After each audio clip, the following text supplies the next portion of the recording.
السلام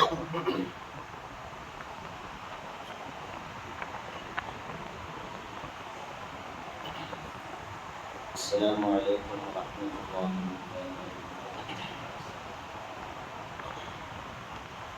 وبركاته. الحمد لله رب العالمين، والصلاة والسلام على سيد الأنبياء والمرسلين وعلى آله وأصحابه أجمعين. قال الله تعالى في القرآن العظيم والقرآن المجيد: أعوذ بالله من الشيطان الرجيم بعد بفضل بسم الله الرحمن الرحيم فاستقم كما أمرت. صدق الله العظيم. قال نبينا محمد صلى الله عليه وسلم: أفلا عبدا شكورا. صدق رسول الله العظيم. கணிதற்குரிய அல்லாஹ்வின் அடியார்களே, இந்த வையகத்தை படைத்து வையகம் முழுவதும் ஆட்சி செய்யக்கூடிய எல்லாம் அல்ல அல்லாஹ்வுடைய அருளும் நமக்கெல்லாம் ரஹ்மத்துல் லில் ஆலமீனாக வந்து உதித்த பெருமான் முஹம்மது முஸ்தபா நபிகள் நாயகம் ஸல்லல்லாஹு அலைஹி வஸல்லம் அன்னவர்களின் மீதும் அன்னவர்களின் வாழ்வியலை வழிதவறாமல் பின்பற்றி வாழ்ந்த உத்தம சத்திய சஹாபாக்கள், தாபிஈன்கள், தபஅ தாபிஈன்கள், ஊலியாக்கள், நாதாக்கள், ஷுஹதாக்கள், வலிமார்கள், நல்லடியார்கள், குறிப்பாக இங்கு அமர்ந்திருக்கக்கூடிய நம் அனைவர்களின் மீதும் கடமையை நிறைவேற்றுவதற்காக வேண்டி வந்து கொண்டே இருக்கக்கூடிய அனைத்து நல்லடியார்களின் மீதும் இறைவனின் சாந்தியும் சமாதானமும் என்றென்றும் என்று நிலவட்டுமாக. ஆமீன். கண்ணியத்திற்குரிய அல்லாஹ்வின் நல்லடியார்களே, புனிதம் நிறைந்த ரமதான் மாதத்தினுடைய நிறைவு பகுதியை அடைந்திருக்கிறோம். அதோட ரமதான் மாதத்தினுடைய கடைசி ஜும்ஆவில் நாம் அமர்ந்திருக்கிறோம்.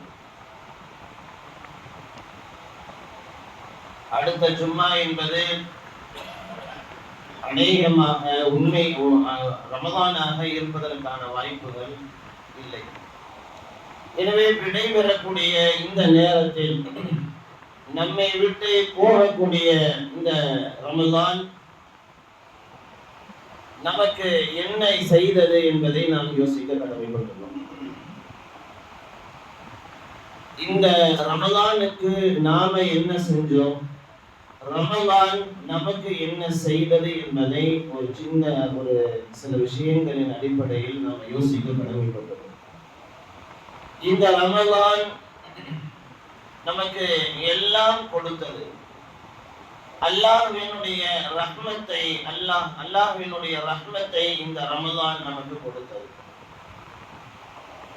அல்லாஹ்விடமிருந்து கிடைக்க வேண்டிய மக்ஃபிரத், பாவ மன்னிப்பு, அல்லாஹ்விடத்திலிருந்து கிடைக்க வேண்டிய இபது மினன்னார், இன்ஷா அல்லாஹ் அல்லாஹ் அதை நமக்கு தந்திருப்பான். இன்ஷா அல்லாஹ் இறையச்சம், நன்மைகளை அடைவதற்காக வேண்டிய குர்ஆன் ஷரீஃபை ஓதுவதற்கான ஒரு வாய்ப்பை இந்த ரமலான் நமக்கு கொடுத்தது.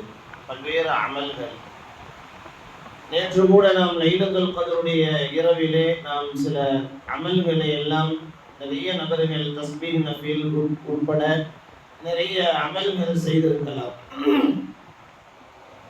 இப்படி எல்லாம் ரமதான் நமக்கு நிறைய ரஹ்மத்தை, நிறைய அருட்கொடைகளை கொடுத்த இந்த ரமதான் நம்மை விட்டு விடைபெறக்கூடிய இந்த நேரத்தில் நாம சொல்ல வேண்டிய ஒரு வார்த்தை, வாழ்க்கையில யாருமே ரமதான் முடியக்கூடிய நேரத்தில் நாம இந்த வார்த்தையை மறந்துவிடக் கூடாது. இந்த ரமலானோடு என் வாழ்க்கையை முடித்து விடாதே, இந்த ரமலானோடு என்னை நீ முடித்து விடாதே, மீண்டும் மீண்டும் ரமலானை அடைவதற்கான வாய்ப்பை எனக்கு நீ கொடு என்ற அல்லாஹ்விடத்துல நாம ஒவ்வொருவர்களுமே துஆ செய்ய கடமைப்பட்டுள்ளோம். ஏன்னா நல்லா இருக்கக்கூடியவர்கள் திடீர் என்று நோயால் பாதிக்கப்பட்டு ஏதாவது ஒரு சில கோளாறுகளால் படுத்த படுக்கை அப்படியே அவர்கள் மரணத்தினுடைய எல்லைக்கு கூட போடுவார். நல்லா தானே இருந்தாரு அப்படின்னு சொல்றோம். ஆனால் பார்த்தா அவருடைய மரணத்தை நோக்கி அவர் நெருங்கி வந்துகிட்டே இருக்கிறார். நல்லா தான் இருக்கக்கூடிய மனிதர். அப்படி இருக்கும்போது ரமலானை விட்டு விடைபெறக்கூடிய நாம இனி அடுத்த ரமலானுக்கு 11 மாதங்கள் நாம காத்திருக்கிறோம். இந்த 11 மாதங்கள் நாளைக்கு என்ன நடக்குதுங்கிறது கூட நமக்கு தெரியாது. நாளைக்கு என்ன நடக்கும், நாளைக்கு எப்படி அப்படிங்கிறது கூட தெரியும். ஏன்னா நாளை என்ன நடக்கும் என்பதை அல்லாஹ் தன் கையிலே வைத்திருக்கிறார். அதனால நாளைக்கு என்னங்கிறத நம்மளால ஊர்ஜிதமாக சொல்ல முடியாது.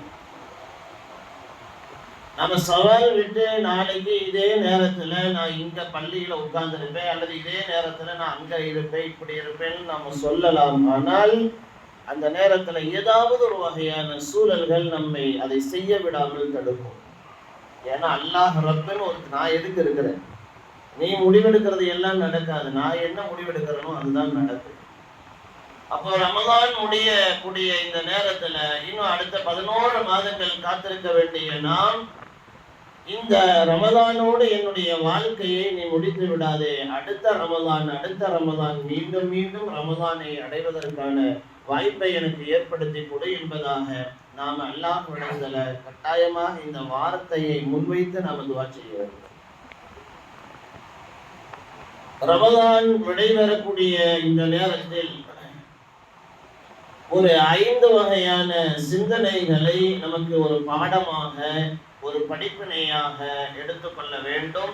நபிகள் நாயகம் ஸல்லல்லாஹு அலைஹி வஸல்லம் அவர்கள் இந்த ரமலானை விடைபெறக்கூடிய நேரத்தில் இப்படிப்பட்ட காட்சிகள், இப்படிப்பட்ட சிந்தனைகளை எல்லாம் ஒரு பாடமாக, படிப்பினையாக எடுத்துக்கொள்வார்கள். முதல் விஷயம், ரமலான் நம்மை விட்டு விடைபெறக்கூடிய இந்த நேரத்தில் எளிதாக ஏதோ வந்துச்சு, நோம்பெல்லாம் வச்சோம், போயிருச்சு, அவ்வளவுதான், எளிதாக கடந்து விடாமல் ரமலான் நம்மை விட்டு போகிறதே என்கின்ற உண்மையான கவலையை நாம் வெளிப்படுத்த வேண்டும். ரமலான் வந்துச்சு, போயிருச்சு, அவ்வளவுதான், அதுக்கு நமக்கு சம்பந்தம் இல்லை அப்படிங்கிற அடிப்படையில நாம செயல்படக்கூடாது. செயல்பட்டால் அவர் முஃமினாக இருக்க மாட்டார். ஏன்னா ரமலானை சாதாரணமாக எளிதாக நாம கடந்து விடக்கூடிய மாதம் அல்ல இந்த மாதம். நபிகள் ஸல்லல்லாஹு அலைஹி வஸல்லம் பொதுவாக நமக்கு விருப்பமான ஒரு பொருள் நம்ம கையை விட்டு போகுதுன்னு சொன்னால் நம்ம எவ்வளவு கஷ்டப்படுவோம், நம்ம கவலைப்படுவோம். நபிகள் ஸல்லல்லாஹு அலைஹி வஸல்லம் அவர்கள் மக்காவில் இருந்து மதீனாவுக்கு போங்கன்னு அல்லாஹ்வினுடைய உத்தரவு. ஆனா அவங்களுக்கு போறதுக்கு மனசு இல்லை. மக்காவில் இருந்து மதீனாவுக்கு, அங்கேயே உங்களுடைய வாழ்க்கை அங்கதான் அப்படின்னு அல்லாஹ் சொல்லிட்டான். மக்காவில இருந்து நீங்க மதீனாவுக்கு போங்க, பிறந்த ஊர். நபிகள் நாயகம் ஸல்லல்லாஹு அலைஹி வஸல்லம் அவர்கள் பிறந்த மண்ணை விட்டுட்டு நீங்க வேற ஒரு இடத்துக்கு போங்கன்னு அல்லாஹ் சொன்னான். ஏன்னா ஹதீஸ்ல வருது, நாம் பிறந்த மண்ணை, நாம் இருக்கக்கூடிய மண்ணை நேசிப்பது ஈமான்ல கட்டுப்பட்டது. அப்போ ரசூல் ஸல்லல்லாஹு அலைஹி வஸல்லம் அவங்க மக்காவில இருந்து மதீனாவுக்கு போங்கன்னு உத்தரவு வந்த போது மக்காவை அளவு கடந்து நேசித்தார்கள், ரொம்ப நேசித்தாங்க. ஏன்னா பிறந்த மண்ணை, பிறந்த ஊரை நேசிக்கிறது ஈமான் இல்லையா? மக்காவை நேசித்தார்கள். அந்த மக்காவை பார்த்து ரசூல் ஸல்லல்லாஹு அலைஹி வஸல்லம் அவர்கள் சொன்னார்கள், மக்காவே, எனக்கு இங்க இருந்து போறதுக்கு மனசு இல்லை. அல்லாஹ்வினுடைய உத்தரவு, மக்கள் எல்லாம் இங்கிருந்து என்னை வெளியேற்றுகிறார்கள், மக்கள் மட்டும் இங்க இருந்து என்னை வெளியேற்றல அப்படின்னா இந்த மக்காவை விட்டு நான் போக மாட்டேன், ஏன்னா எனக்கு பிடித்தமான ஊர் அப்படின்னு நாங்க நபிகள் நாயகம் ஸல்லல்லாஹு அலைஹி வஸல்லம். அந்த மாதிரி ரமலான் நம்மை விட்டு விடைபெறக்கூடிய நேரத்தில் உண்மையிலேயே அடுத்தடுத்து உங்களுக்கு ரமலான் வேண்டுமா என்று அல்லாஹ் கேட்டால் வேண்டும் என்று நாங்கள் சொல்லுவோம். ஏன்னா ரமலானை நாங்கள் அவ்வளவு நேசிக்கிறோம், ரமலானை நாங்கள் பிரியப்படுகிறோம். எனவே ரமலான் நம்மை விட்டு போகிறதே என்கின்ற அந்த கவலையை நாம் முதல்ல நம்மளுடைய மனதில் அடி மனசுல இருந்து நம்ம ரமலான் நம்ம விட்டு போகுதே அப்படிங்கிற அந்த கவலை உண்மையிலேயே இருக்கு. 2வது, ரமலான் விடைபெறக்கூடிய இந்த நேரத்துல தவறி போன நம்மளுடைய அமலுக்காக, தவறி போன நம்முடைய அமல்களை நினைத்து நாம அழுகணும், அதே நேரத்துல கவலைப்படணும். ஏன்னா நிறைய ஏதாவது ஒரு சில காரணங்களால் நம்ம 30 நாள் எல்லாமே பரிபூர்ணமாக 30 நாட்கள் இனி வரக்கூடிய எஞ்சி இருக்கக்கூடிய நாட்களை வைத்து ஆரம்பத்துல இருந்து இன்னைக்கு இப்ப இதுவரை 26 நோன்புகள் 27 நோன்புகள் முழுமையாக நான் வச்சுட்டேன் அப்படின்னு 100க்கு 100% சொல்ல முடியாது. ஏதாவது ஒரு வகையில ஒரு நோன்பு நம்ம மிஸ் பண்ணியிருக்கோம், ஏதாவது ஒரு வகையில 2 நோன்புகளை நம்ம தவற விட்டுருக்கோம், ஏதாவது ஒரு வகையில ஒரு 2-3 தராவிக்கு நம்ம வராம இருந்திருக்கோம். முதல்ல ஒரு வாரத்துல ஆர்வத்தோடு வந்த நாம அடுத்த இடையில 10 நாட்கள் காணாம போயிருக்கோம். எனவே நிறைய தொழுகைகளை நோன்பு வச்சுக்கிட்டு நம்மளுடைய தொழுகைகளை நம்ம தவற விடக்கூடியவர்கள். தொழுகைய எப்பவுமே தவற விடக்கூடாது என்பதுதான் மார்க்கம் சொல்லித்தரக்கூடிய செய்தி. ஆனா அதுவும் குறிப்பாக ரமதானுடைய காலங்களாக இருந்தால் நீங்க பள்ளியோடு இருங்க, நீங்க பள்ளியோடு தொடர்பு வச்சுக்கோங்க. நீங்கள் ஒரு நேரம் கூட, ஒரு நேரத்தினுடைய தொழுகையை கூட நீங்கள் ஜமாத்தை நீங்கள் மிஸ் பண்ணாம, தொழுகையை தவற விடாமல் நீங்கள் சரியாக தொழுகணும். ஆனால் இந்த ரமதானுடைய காலங்கள்ல நாம தொழுகைய நோன்ப தஹஜ்ஜத் தொழுவதற்கு இந்த ரமதான் எல்லாத்துக்குமே ஏற்றமான நேரம். ஏன்னா நோன்பு வைப்பதற்காக வேண்டியே நாம தஹஜ்ஜத் தொழுகணும்னு எந்திரிக்கிறோமோ இல்லையோ, நோன்பு வைக்கணுங்கிறதுக்காக வேண்டி சஹருக்கு எந்திரிக்கிறோமா இல்லையா, அந்த நேரத்துல தஹஜ்ஜத் தொழுவதற்கான வாய்ப்புகள் நமக்கு கிடைக்குது. ஆனால் அந்த சஹருடைய நேரத்துல எந்திரிச்சு நோன்பை வச்சு சஹருடைய சாப்பாடு சாப்பிடுறோம், அந்த நேரத்துல கூட தஹஜ்ஜத்துடைய தொழுகையை தவறவிட்டவர்கள் எத்தனையோ நபர்கள். இன்னைக்கு என்னால சஹருடைய தஹஜ்ஜுடைய தொழுகையினால தொழுக முடியல, நான் கொஞ்சம் லேட்டா எழுந்திரிச்சுட்டேன், இன்னைக்கு நான் நோன்பு வச்சு ஆனா தஹஜ்ஜுடைய தொழுகையை தொழுகலை. இப்படி ரமலானுடைய காலங்கள்ல நாம என்னென்ன அமல்களை எல்லாம் நாம தவற விட்டோமோ, என்னென்ன அமல்களை எல்லாம் நம்மள்ட்ட இருந்து விடுபட்டுச்சோ, அதை நினைச்சு நாம அல்லாஹ்விடத்துல நாம அழுகணும், அல்லாஹ்விடத்துல அதிகமாக நாம துஆ செய்யணும். 2வது விஷயம். 3வதாக நாம இந்த ரமலான்ல மன ஓர்மையோட, மன நிம்மதியோட நாம இந்த ரமலானை நாம் அடைந்தோமா, இந்த ரமலான்ல மன நிம்மதியோடு நாம் அமல் செய்தோமா, நம்மை நாம் பரிசோதனை செய்ய வேண்டும். இல்ல யாராவது கேட்டுருவாங்கிறதுக்காக வேண்டி சும்மா நான் நோம்பாளி, சஹர் செய்யல, சாப்பிடல, நோன்பு இல்லை, ஆனா கேட்கும் போது யாராவது கேட்டா நான் நோன்புன்னு சொல்லிக்கலாம், வீட்டுல போய் சாப்பிட்டுக்கிறது, வெளியில யாருக்கும் தெரியாம உணவுகளை சாப்பிட்டுக்கிறது, ஆனா கேட்டா நான் இன்னைக்கு நோம்பாளி. நிறைய பேரு இஃப்தாருடைய நேரங்கள்ல கூட ஒரு 50 பேர் உட்கார்ந்து இருக்கிறாங்கன்னு சொன்னா 50 பேருமே நோன்பாளிகளாக இருப்பார்கள் என்பதற்கு உறுதியான உத்தரவாதம் கொஞ்சம் குறைவுதான். ஏன்னா நம்ம மட்டும் வரல, நம்ம மட்டும் தனியா உட்கார்ந்தோம் அப்படின்னா நோன்பாளி இல்ல, இவர் நோன்பு வைக்கலைங்கிறது தெரிஞ்சிருமேங்கிறதுக்காக அவங்களோட கூட்டமா சேர்ந்து நோன்பு வச்ச மாதிரி காட்டக்கூடிய மனிதர்களை நாம பார்க்கிறோம்.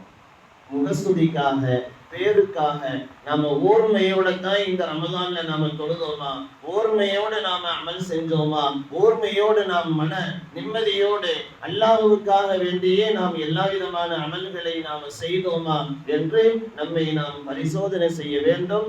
ஏன்னா அமல்கள் எல்லாம் எண்ணங்களை கொண்டுதான் தீர்மானிக்கப்படுகிறது. இன்னமல் அஅமாலு பின்னியாத். நாம செஞ்ச அமல்கள், நம்மளுடைய எண்ணம் எப்படி இருந்துச்சு, நாம் அல்லாஹ்வுக்காக செய்தோமா, இல்ல மக்களினுடைய பிரியத்திற்காக வேண்டி நாம் செஞ்சோமா என்பதை அல்லாஹ் ஜல்ல ஷானுஹு தஆலா பார்க்கிறான். எனவே நாம் செஞ்ச அமல்கள் எல்லாம் மன ஊர்மையோடு இல்லை என்றால் அல்லாஹ்விடத்தில் துஆ செய்ய வேண்டும். இறைவா, நான் செய்த அனைத்தையும் தவறுகள் இருந்தால் அதை மன்னித்து, இந்த நான் செய்த தவறுகளை மன்னித்து நீ இந்த நோன்புகளை அமல்களை எல்லாமே அங்கீகரிப்பாயாக என்று நாம அல்லாஹ்விடத்துல நாம துஆ செய்ய வேண்டும். 4வதாக நாம எல்லாருமே நம்ம எல்லா மக்களும் அப்துல்லாவாக இந்த ரமதான்ல மட்டுமல்ல காலங்கள் முழுவதுமே எல்லா நாட்களுமே நாளை அல்லாஹ்வினுடைய சன்னிதானத்துல நாம் போய் நிற்கக்கூடிய நேரத்துல நாம எல்லாமே அப்துல்லாவாக இருக்கணும். நம்மளுடைய பெற்றோர்கள் நமக்கு ஒரு பேர் வச்சு கூப்பிடுவாங்க, அந்த பேரை தாண்டி ஏன்னா அல்லாஹுக்கு பிடித்தமான பேர் அப்துல்லா. அப்துல்லாங்கிறது அல்லாஹ்வினுடைய அடிமைத்தனத்தை வெளிப்படுத்தக்கூடிய ஒரு வார்த்தை என்னன்னா அப்துல்லா. அதனால அல்லாஹ்வுக்கு பிடித்தமான வார்த்தை அப்துல்லா. எனவே அப்துல்லாவாக நான் அல்லாஹ்வுக்குரிய அடிமை, எனவே நான் அடிமைத்தனத்தை நான் வெளிப்படுத்துகிறேன் என்கின்ற அடிப்படையில் நாம செய்யக்கூடிய எல்லா விதமான அமல்களையும் அல்லாஹ்வுக்காக வேண்டியே நாம செய்வதற்கான ஒரு வாய்ப்பை நாம் ஏற்படுத்தி கொண்டோமா? ஏன்னா அல்லாஹ் ஜல்ல ஷானுஹு தஆலா குர்ஆன்ல நபி ஸல்லல்லாஹு அலைஹி வஸல்லம் அவங்களுடைய பெயர் முஹம்மது அப்படிங்கிற வார்த்தை குர்ஆன்ல 3 இடத்துல வருது. அஹ்மது அப்படிங்கிற வார்த்தை குர்ஆன்ல ஒரே ஒரு இடத்துல வருது. ரசூலுல்லாஹ்வுடைய பெயர், ரசூலுல்லாஹ்வை முஹம்மதுன்னு 3 இடத்துல கூப்பிடுறான், அஹ்மதுன்னு ஒரு இடத்துல கூப்பிடுறான். ஆனா அப்துல்லா நபி ஸல்லல்லாஹு அலைஹி வஸல்லம் அவர்கள் அப்து அப்படிங்கிற வார்த்தையை அல்லாஹ் குர்ஆன்ல நபிகள் நாயகத்திற்கு பல இடங்கள் அல்லாஹ் பயன்படுத்துகிறார். மிஅராஜ் பயணத்துல ரசூல் ஸல்லல்லாஹு அலைஹி வஸல்லம் அவர்களை மிஅராஜுக்கு கூப்பிட்டு அங்க உறவாடி அங்க நபி ஸல்லல்லாஹு அலைஹி வஸல்லம் அவங்கள்ட்ட பேசி எல்லாம் முடிச்சு கீழே வந்ததுக்கு பின்னாடி இருக்கக்கூடிய நிகழ்வுகள் வரை அல்லாஹ் நபியை கூப்பிட்டது அப்துல்லா என்கிற வார்த்தையை சொல்லித்தான் கூப்பிட்டார். சுப்ஹானல்லாஹ் சுப்ஹானல்லதி அஸ்ரா பி அப்திஹி, என்னுடைய அடியார் என்னை சந்திக்க வருகிறார். ஃபௌஹா இலா அப்திஹி மா அவ்ஹா, என்னுடைய அடியாருக்கு நான் வஹியை நான் அறிவிப்பு செய்தேன். ஆயிஷா ரலியல்லாஹு அன்ஹா அவர்கள் கூட அல்லாஹ்வின் தூதரே, உங்களுடைய முன்பின் எல்லா பாவங்களும் மன்னிக்கப்பட்டதே, நீங்க ஏன் இவ்வளவு நேரம் நின்று தொழுகிறீங்க, இவ்வளவு நேரம் நீங்க ஏன் அமல் செய்யறீங்க அப்படின்னு கேட்கும்போது நபி ஸல்லல்லாஹு அலைஹி வஸல்லம் அவர்கள் அந்த இடத்துல சொன்ன வார்த்தை அப்துல்லா, அஃபலா அகூன அப்தன் ஷகூரா, நான் நன்றியுள்ள அடியானாக நான் அல்லாஹ்வுக்கு இருக்க வேண்டாமா என்று அந்த நேரத்தில் அல்லாஹ் எப்படி அப்து என்று சொல்லி நாயகத்தை புகழ்கிறானோ, நாயகத்தை கூப்பிட்டானோ, அதே போல நபிகள் நாயகம் ஸல்லல்லாஹு அலைஹி வஸல்லம் அவர்களும் நானும் அப்துல்லா, நானும் அல்லாஹ்வினுடைய அடிமைதான் என்பதை அல்லாஹ்வுக்கு முன்னால் நபிகள் நாயகம் ஸல்லல்லாஹு அலைஹி வஸல்லம் அவர்கள் வெளிப்படுத்தினார்கள். எனவே நாம எல்லா அமல்களையும் செய்யக்கூடிய நேரத்துல நாம அப்துல்லாவாக நான் அல்லாஹ்வினுடைய அடிமை என்ற அடிமைத்தனத்தை வெளிப்படுத்தித்தான் எல்லா விதமான அமல்களையும் நாம் செய்ய வேண்டும். அப்படிப்பட்ட அப்துல்லாவாக நாம இந்த ரமலான்ல நாம் அமல் செய்தோமா என்பதை நாம கொஞ்சம் நாம் யோசித்து பார்க்க வேண்டும். 5வதாக, நம்மை விட்டு விடைபெறுவது ரமலான் தான், இபாதத் அல்ல. 5வது விஷயம் என்ன? முக்கியமான விஷயம், நம்ம விட்டு போறது வெறும் ரமலான் 30 நாட்கள், ரமலான் மாதம் 30 நாட்கள். அந்த ரமலான் மாதம் தான் நம்மை விட்டு விடைபெறுகிறதை ஒழிய அமல்கள் இபாதத்துகள் நம்மை விட்டு விடைபெறல. நாம என்ன நினைக்கிறோம், ரமலான் குர்ஆன் ஓதிட்டே இருந்தீங்கன்னா ரமலான் முடிஞ்சிருச்சுல்ல. நிறைய பேர் அமல் பள்ளியினுடைய தொடர்பு, நிறைய பேருக்கு ரமலான்ல பள்ளியினுடைய தொடர்போட இருப்பாங்க. நேரங்கள் ஓய்வுகள் கிடைக்கும் போது பள்ளியில கொஞ்ச நேரம் போய் உட்காரலாம், கொஞ்ச நேரம் ஓதலாம், கொஞ்ச நேரம் பள்ளியில போய் உட்காரலாம்னு சொல்லி பள்ளியோடு தொடர்பு வைத்துக் கொண்ட, ரமலான்ல பள்ளியோடு தொடர்பு வைத்துக் கொண்ட எத்தனையோ மனிதர்கள் ரமலான் முடிந்ததற்கு பின்னால் பள்ளியினுடைய தொடர்பு கொஞ்சம் அப்படியே விட்டு போகும். ஏன் தொழுகைக்கு வரல, ஏன் குர்ஆன் ஓதல, ஏன் அதிகமா எல்லா வக்துக்கும் முழுமையாக 5 நேரம் தொழுகைங்க, ரமலான்ல முழுவதும் அடிக்கடி பள்ளியில சந்திச்சோமே, ஏன் இப்ப வரல? அதான் ரமலான் முடிஞ்சிருச்சுல்ல. ரமலான் தான் முடிந்ததை உடைய இபாதத்தை நம்மை விட்டு முடியல. எனவே இபாதத்தை வாழ்நாள் முழுவதும் கடைசி வரை நாம மௌத்தாகக்கூடிய வரை இபாதத்தை நம்மை விட்டு விடைபெறாது. எனவே நாம தொழுகையுடைய விஷயத்துல இந்த ரமலானுடைய மாதத்துல நாம எந்த அளவுக்கு நாம இபாதத்து செய்தோமோ, எந்த அளவுக்கு அமல் செய்தோமோ, அந்த அளவுக்கு நாம விடாமல் இஸ்திகாமத்தாக அல்லாஹ் ஜல்ல ஷானஹு தஆலா குர்ஆன்ல சொல்லுகிறான், ஃபஸ்தகிம் கமா உமிர்த, ஃபஸ்தகிம் கமா உமிர்த. உங்களுக்கு எதை அல்லாஹ் ஏவி இருக்குகிறானோ, உங்களுக்கு எதை அல்லாஹ் சொல்லி இருக்குகிறானோ அதை நீங்கள் இஸ்திகாமத்தாக நீங்கள் செய்யுங்கள். எப்போ இஸ்திகாமத்தாக பரிபூர்ணமாக விடாம நாம எப்போ செய்யறோமோ அப்பதான் நம்மளுடைய அமல்கள் நம்முடைய ஈமான்ல ஒரு ஒரு ஒரு பலமான ஒரு ஈமானை நம்மளால உணர முடியும். இல்லைன்னா பலகீனம் தான் ஏற்படும். நமக்கு நல்லா பாதுகாப்பானாக. எனவே திருக்குறள் அல்லாஹ்வின் நல்லடியார்களே, எஞ்சி இருக்கக்கூடிய சொற்பமான ஒரு 2-3 நாட்கள் தான். எனவே எஞ்சி இருக்கக்கூடிய நாட்களை இன்னும் பயனுள்ள நாட்களாக எல்லாம் அல்ல இறைவன் நம் எல்லோருக்கும் அல்லாஹ் ஏற்படுத்தி தருவானாக. இந்த ரமதானை அல்லாஹ் ஜல்ல ஷானஹு தஆலா நம்மிடத்திலிருந்து அங்கீகரிப்பானாக. ரமதான்ல நாம இதுவரை நாம் செய்த எல்லா விதமான அமல்களை அங்கீகரிப்பதோடு அதில் ஏதாவது தவறுகள் இருந்தால் அந்த தவறுகளை எல்லாம் அல்லாஹ் மன்னித்து நாம ஊதிய வார்த்தைகள், குர்ஆனினுடைய வார்த்தைகள், நாம நாம் நோன்பு வச்ச அந்த நம்முடைய நோன்புல நாம தொழுகையுடைய விஷயத்துல ரமதானுடைய காலங்கள்ல நம்ம யாரையாவது நம்ம ஒரு தவறான ஒரு பார்வையோட யாரையாவது திட்டி இருந்தால், ஏதாவது நமக்கு தெரியாம நம்ம கூட இருக்கக்கூடிய மக்களை நாம் நோகடித்து இருந்தால், அவர்களுடைய சங்கடத்திற்கு ஆளாக்கி இருந்தால் அவைகளை எல்லாம் அல்லாஹ் மன்னித்து நம்ம எல்லோருக்கும் அல்லாஹ் ஜல்ல ஷானஹு தஆலா ஜன்னத்துல் ஃபிர்தௌஸ் என்கின்ற உயர்ந்த சோளத்தை எல்லாம் அல்ல இறைவன் நம் எல்லோருக்கும் அல்லாஹ் வழங்குவானாக என்று கூறி துஆ செய்து நிறைவு செய்கிறேன். வ ஆகிரு தஅவானா அல்ஹம்துலில்லாஹ்.